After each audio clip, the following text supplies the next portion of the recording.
ఇంకా ఈ సమస్యలు రావడానికి కారణం ఏందని అంటే మీకు ఇంతకుముందు మిస్‌క్యారేజ్ అయ్యి ఉండొచ్చు. లేదా పిల్లల మధ్యలో గ్యాప్ ఉండాలని మీరే టాబ్లెట్ వేసుకొని ఉండొచ్చు. అలాగే ఇంజెక్షన్ తీసుకొని ఉండొచ్చు. లేదా మీకు ఏజ్ ఎక్కువ ఉండొచ్చు. ఇవన్నీ కారణాన్ని బట్టి కూడా హార్మోన్ ఇన్‌బ్యాలెన్స్ అయ్యి ఈ సమస్యలు కూడా రావచ్చు.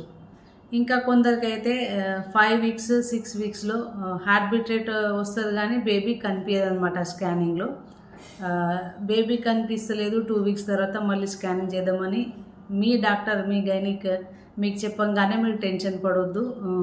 అట్లా ఎందుకు అవుతుంది అంటే 5-6 వీక్స్లో ఎంత ఉంటుంది, చిన్నగా ఉంటుంది బేబీ కదా, కనబడకపోవచ్చు. అయితే మీరు స్కానింగ్కి వెళ్ళినప్పుడల్లా ప్రతిసారి ఏం చేయాలంటే వాటర్ తాగిపోండి.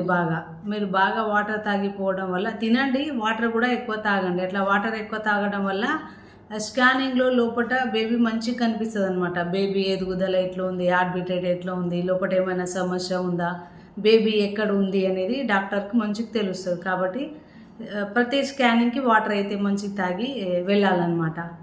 ఇంకొకటి అయితే ఈ స్టార్టింగ్ నుంచి ఎండింగ్ వరకు కొందరికి బ్లీడింగ్ అయ్యే ఛాన్స్ ఉంటుంది. బ్లీడింగ్ 2 టైప్ ఉంటుంది. ఫస్ట్ ఏందని అంటే బ్లీడింగ్ మనకు పీరియడ్స్ అయినట్టు డ్రాప్ అవుతుంది. అట్లా ఎందుకు అవుతుంది అంటే ప్లెజెంట్ అంటారు కదా, మాయ, అది కిందకు ఉండడం వల్ల అట్లా మాయ కింద ఉన్నప్పుడు భార్యాభర్తలు కలిస్తే అట్లా బ్లీడింగ్ అయ్యే ఛాన్స్ ఉంటుంది. ఈ బ్లీడింగ్ కొంచెం డ్రాప్గా కొంచెం మనకు స్టార్టింగ్లో పీరియడ్స్ అవుతుంది కదా, అట్లా ఉంటుంది. టెన్షన్ ఏం పడవద్దు. మాయ కింద ఉన్న వాళ్ళు కొంచెం భార్యాభర్తలు కలుసుకోవడానికి కొంచెం అవాయిడ్ చేయండి. మీ డాక్టర్ని అడగండి ఏం చేయాలో. ఇంకో టైపు బ్లీడింగ్ అయితే మీకు కొంచెం ఎక్కువ కావచ్చు అండ్ కడుపులో నొప్పి రావచ్చు అనమాట. కొంచెం ఎక్కువగా బ్లీడింగ్ అనిపించి 1 రోజు 2 రోజులు అట్లనే కంటిన్యూ అవుతున్నది, నొప్పి మీకు ఎక్కువ వస్తుంది, బాడీ నిరాశంగా ఉంది అంటే మీరు వెంటనే మీ డాక్టర్ని వెళ్ళి కలవాలి. అట్లా ఎందుకు అవుతుందని అంటే గర్భముఖ ద్వారము లూజ్గా ఉండొచ్చు అనమాట. బేబీ పెరిగిన కొద్దిగా ఆ గర్భముఖ ద్వారం లూజ్ అయ్యి కొంచెము బ్లీడింగ్ వస్తుంది, మనకు కడుపు నొప్పి వస్తుంది. మీరు ఇమీడియట్గా మీరు డాక్టర్ని వెళ్ళి కలవాలి. దాని ద్వారా డాక్టర్ మీ కడుపును చూసి అట్లా బ్లీడింగ్ కాకుండా మీకు హార్మోన్ ట్యాబ్లెట్ ఇచ్చి లూజ్ అయిన గర్భసంచి ముఖ ద్వారము స్టిచ్ చేసే అవకాశం ఉంటుంది. లేదంటే మీరు నిర్లక్ష్యం చేస్తే ముందు ఇది మిస్‌క్యారేజ్ అయ్యే అవకాశం ఉంటుంది. కాబట్టి ఈ జాగ్రత్త పాటించండి.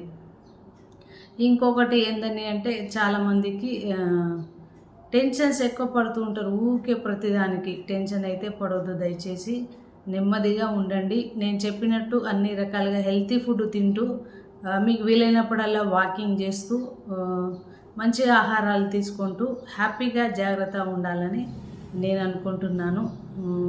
నాకు తెలిసిన కాడికి నేనైతే ఫుల్ ఇన్ఫర్మేషన్ ఇవ్వడానికి ప్రయత్నం చేసినాను. ఏమైనా మర్చిపోయి ఉంటే మీకు ఏమైనా డౌట్ ఉంటే కామెంట్ చేయండి, చెప్పడానికి ప్రయత్నం చేస్తాను. Thank you.